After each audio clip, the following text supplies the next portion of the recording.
Good morning, everyone. Aga here.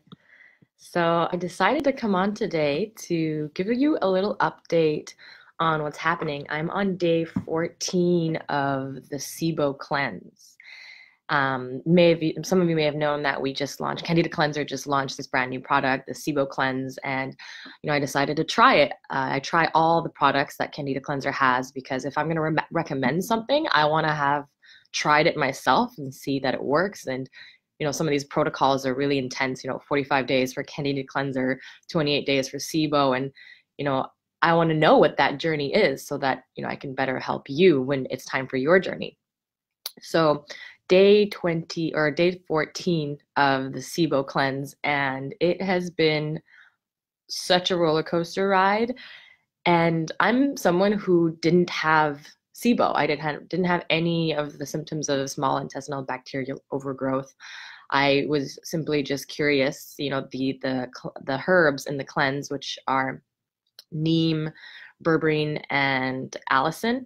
These are three really powerful compounds that kill fungus and bacteria. If you don't have the bacteria growing in your small intestine, maybe somewhere else down the digestive tract, these herbs are still going to work regardless if the bacteria are in the small intestine or not.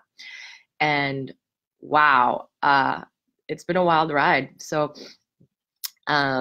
day 2, I experienced intense bloating in my lower abdomen, and day 3, right off the bat. And granted, I was doing enemas at the same time too with MMS, Miracle Mineral Solution. So I believe it might have been from the enema as well, because that stuff kills parasites and fungus. So I decided to stop doing the MMS to make sure that I was just doing the SIBO cleanse. Yeah, so much bloating and fatigue and irritability. However, there was this part of me deep inside that was feeling like something was awakening, something was finally being lifted. It was as if on the inside I was feeling so much energy and clarity, but just on the outside I was feeling like a residual layer being peeled off of my brain essentially. So even though I was bloated and tired, I had energy. It was really, really strange. I'd never experienced this before. And then day 5, something really intense happened. My allergic reaction to histamine-rich foods came back. So and how I experience too much histamine in my body is I get this rash around my lips, and my lips become so inflamed and cracked and painful and swollen. They throb and they itch.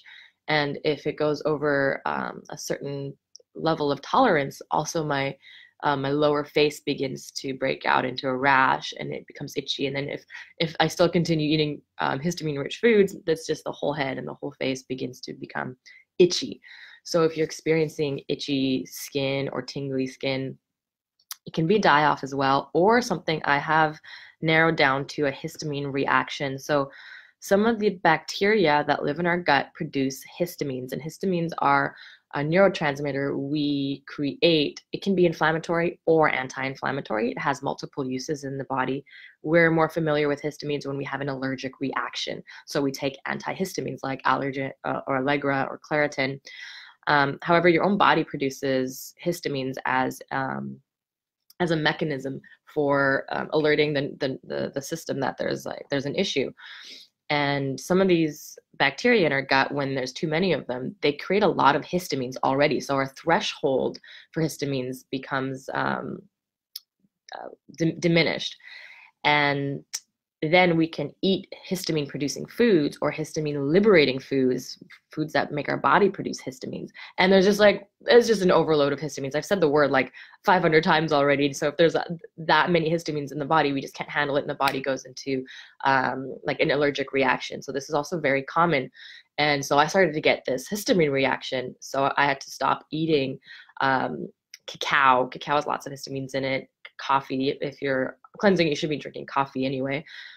Coffee, bone broth actually has a lot of histamines, so you could be getting a reaction to that. So I switched over to chicken stock, Also things like tomatoes, aged cheese. I was eating cheddar cheese, nuts, almonds. There's clove, cinnamon. All of these are histamine-rich foods. So I had to put that. A lot of my staple foods from my diet I had to put aside, and as soon as I did that, my lips started to heal. It was about a week of this inflamed immune response. And I even went to my chiropractor, and he noticed. He looked me in the eyes, my pupils were dilated, I wasn't breathing. And he goes, "You're in fight or flight. Like, take 3 breaths right now. Like, we have to relax the system. We have to get you into rest and digest." And the funny thing was, like, that morning I had meditated, I had read a book, I thought I was in rest and digest. And I go to the chiropractor, and he's like, "Nope, your system's freaking out." So also really important when this is why me and Patty talk a lot about not eating foods that trigger an immune reaction, because when your immune system is triggered, you're not in rest and digest, and you can't heal. So your body can't effectively fight the fungus or the SIBO. So it's important to manage your stress. Do acupuncture, go see a chiropractor, meditate, breathe deep diaphragmatic breathing, where you're breathing with the lower portion of your lungs. It's really important to stimulate the vagal nerve, which then can stimulate rest and digest. So even something like humming, like shakes the throat, which is also connected to the vagus nerve. So yeah, day 7 of my cleanse, my body's has this immune reaction. My face is triggered. I'm also like super insecure and exhausted because I have this this painful eruption on my face. But about day 10, 11, after removing all the foods, the trigger foods, relaxing, taking Epsom salt baths, my system began to relax and my lips cleared up. And then day 8 and 9, instantly more bloating. It was like as soon as one thing was done, then something else came up, and then the bloating was so intense. I'll say this, Alexa, this is happening to me in breathe part. Yeah, definitely. Thanks for commenting, Alex. Any of you, if you have any questions or comments while I chat here, I'm gonna keep looking at the chat box so I can answer those questions. So yeah, day 7, 8, bloated again, but and this time at nighttime. Like throughout the day, it felt great, but then as soon as 6 o'clock hit, this like so much bloating, so much gas that it caused almost like sharp pains in the belly. So and one thing that I started doing throughout my cleanse, and I started to bump up even more during times of bloating, is supplements like Zeoco. I ran out, so I now use a mixture of activated charcoal and diatomaceous earth together, so they can help bind with toxins. They can also, the diatomaceous earth can actually like kill other parasitic worms by it's really like sharp a sharp powder that actually can scratch parasites to death and even get through the chitin layer of fungus. So it's a really great combination, the activated charcoal and the diatomaceous earth. So I was taking that in the morning and then in the evening to help with this bloating I was experiencing. And then throughout the whole thing, brain fog, and I wanted to do a video earlier, but I was just like, I couldn't put sentences together, especially the last 3-4 days. And I noticed my menstruation was late. I'm usually like clockwork, but I was late. And with that, building up, that pressure building up in my womb, my brain just turned to mush, that I ended up hurting myself, like spraining my ankle and like going to the gym and dropping like weights on my thumb. It was like everything was breaking around me. I had to stop trying to be productive because I was just breaking things. And in the meanwhile, while all this chaos is happening in my physical body and around me, still on the inside, I felt so much lighter, so much more clarity and focus. it was paradoxical. It's almost as difficult to explain how on one hand there's all this brain fog, and then on the other hand there was so much clarity. Hi, Patty. Just updating everybody on the cleanse, day 14. So day 14, I finally feel like the roller coaster ride has come to more of a enjoyable pace where I feel so light. I wake up earlier than my alarm clock. I don't have coffee anymore. I used to have coffee every day. I have more energy now than before when I was drinking coffee.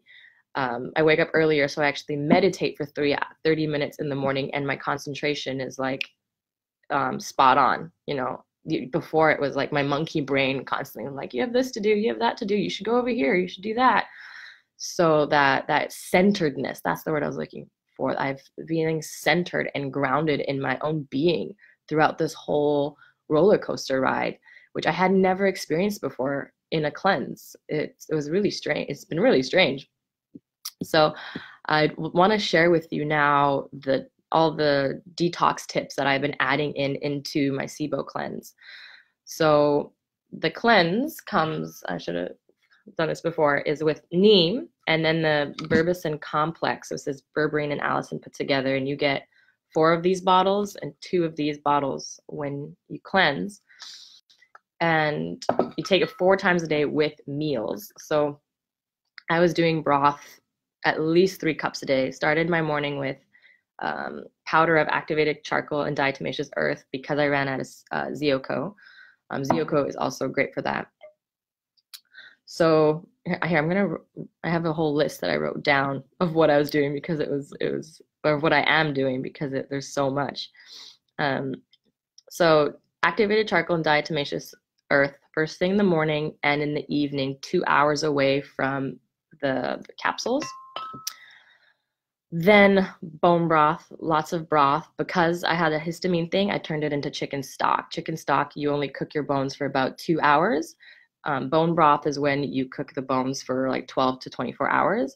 So if you notice that you have an itchy reaction to broth, then it might be the histamine intolerance thing. So that also not eating any sugar, you know, no fruit, no sugar, no grains, just sticking to more of a GAPS paleo style diet. I was doing enemas just with Epsom salts or like chlorophyll or lemon juice, something to help clear the bowels in the morning. So like twice a week, 3 times a week. Drinking lots of nettle, tulsi, licorice, rose petal tea. This is my go-to tea simply because nettle is like this powerhouse herb that helps support the liver, the kidneys. It's full of all the minerals and nutrients you need especially during your detox.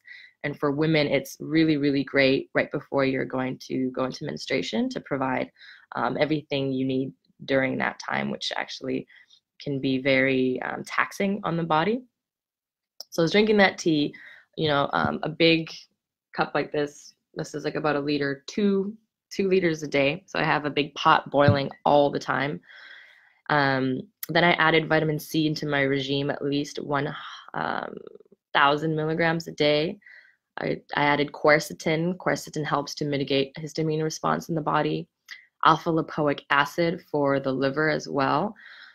In the morning, I substituted my coffee with this drink. This is chaga and reishi, which are medicinal mushrooms in a crock pot, and paudarco, which is an anti-parasitic bark. And I take that tea and I then make like a bulletproof without the coffee tea with it.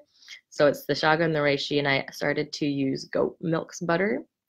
You can use grass-fed butter as well. And I would put in a bunch of adaptogens. So on hand, I would have maca, ashwagandha, astragalus, which is great for the liver as well. And I would add lion's mane, which is another really powerful medicinal mushroom. And I would add collagen powder. Again, because if you have an intolerance to the broth, sometimes you can't have the real thing because of the histamine. So I started working with the powder, the collagen. And then I would sweeten with molasses because molasses is a really low glycemic um, alternative to sugar, and it really just gave it that earthy coffee taste. Um, and so that was the drink I drank every morning. What else did I do? I drank mostly liquids actually, and just had one meal, and then would have mixed, drinks like this.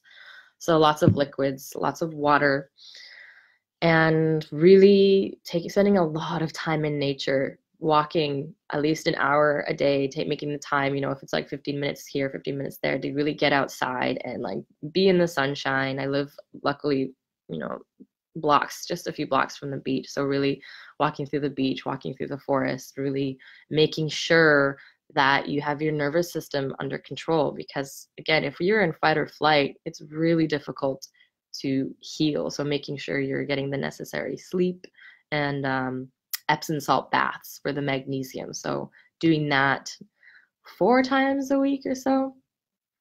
So it's been a pretty full-on 2 weeks, and that's been my regime so far. If you have any questions or comments, feel free to comment. And yeah, I didn't expect to get that strong of a reaction so fast. It was an eye-opener to see that even if you don't have symptoms of SIBO, there might not be bacteria growing in your small intestine. There might be pathogenic bacteria growing throughout your digestive system. And, these herbs don't only work in the small intestine, they work on the entire digestive tract. So if there's something living in the lower bowel, these are really, really powerful herbs, scientifically proven to be more powerful than antibiotics. I, living through this, I get it. They're really strong. Oh, and I wanted to say it also comes with the EM Pro, and if you're in Canada, you get capsules simply because the customs won't allow liquids through. So yeah, then supplementing with this outside of the time frame of the activated charcoal or the other herbs. I didn't want these herbs to accidentally kill the probiotics, even though the herbs don't affect the healthy gut bacteria. I didn't want to chance it. So that was that. And I highly recommend, if you suspect that you have SIBO, to do this cleanse and prepare yourself, do a lot of the preparations with the diet, and yeah, be prepared to really nourish yourself during this time. And even if you're doing the Candida Cleanser, a lot of the stuff that I was doing on this cleanse that I shared today, you can begin to implement on your cleanse. So to summarize, detox supports, activated charcoal, ZeoCo, something like that. I like to utilize a lot of healing herbs for the liver. So milk thistle, dandelion, licorice root, nettle. Drink about 1 liter or 2 of that tea a day. And then lots of broth or collagen powders, and even liver support supplements such as alpha lipoic acid. They're really great. All right. Thanks so much for tuning in, and I have 2 weeks left. And I will send another update probably in about a week or so. Looking forward to this cleanse to be done. It's been hard work, but so fulfilling, so fulfilling. Yeah. All right. See you later.